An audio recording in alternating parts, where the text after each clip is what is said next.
Where'd you go?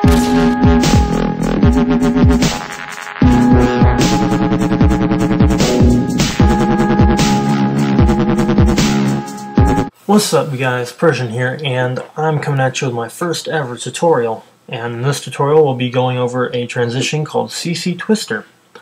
So, before we get into the transition part, what we want to do is make our composition and get our two video files. So, drag it into make a composition, create a new composition area, and it'll create a composition matching your video's settings.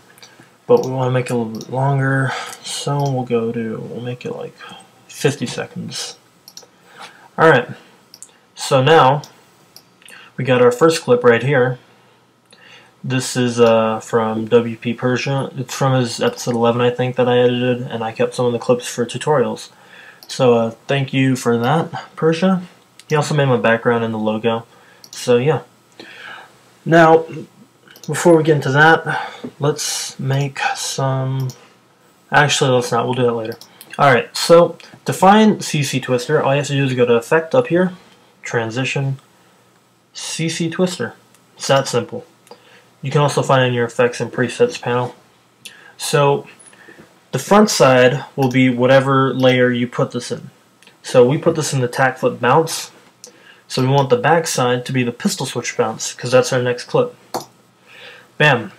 So we want it to start right about here. Maybe go half a second, a bit more than half a second, and go to 100%.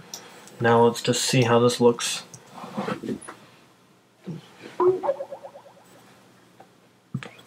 Someone's sending me a file. You already see something wrong with it. Alright, you notice how there was footage in the background? Right there. Oh my god, stop bouncing. There. Alright. See how there's footage in the background? We don't want that. We want that to be all blank.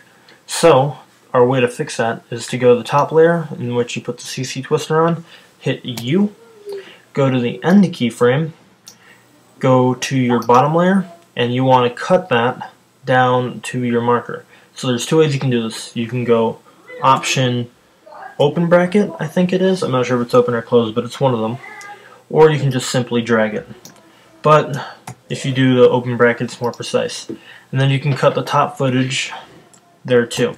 Because what this does, CC Twister will take whatever footage is beneath it and put it on the backside. So it's all in this top layer, but the footage is from the bottom layer.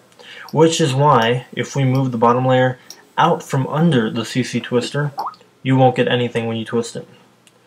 So, make sure your layer is under it. And if you put the CC Twister on the layer below it, well, it'll work, but... yeah, I guess it'll work. It would work. That was stupid. Okay. There you go. Alright.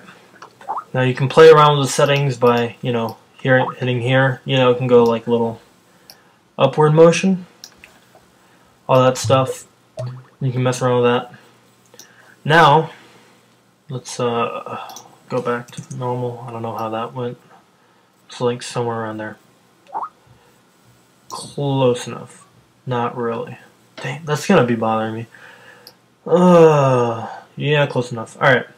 So, that's basically it. Now, it gets a little bit complicated though. If you have color correction, let's add some color correction. Curves, it's not going to be anything fancy. Alright, we'll add it here. You have to make sure that the color correction is under the CC Twister. Alright, then it will work. But, if you put the CC Twister under the color correction, watch what happens.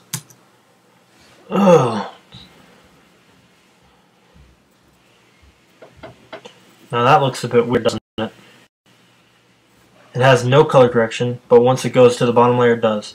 So make sure your color correction is under the curves, or CC Twister. That way you have the color correction all the way throughout. And also, if you have Twister, then you would want to put that on top too, or else it'll screw up everything. So let's just test that real quick. Got my super secret settings here, I guess you can say. There, it's all slow mode. There we go. Alright, so that's how you do the effects, the transition CC twister. It's that simple. Rate, comment, subscribe, and I'll be doing another tutorial later. See ya. Be sure to follow me on Twitter. There you'll find no posts and nothing whatsoever because nobody's following me.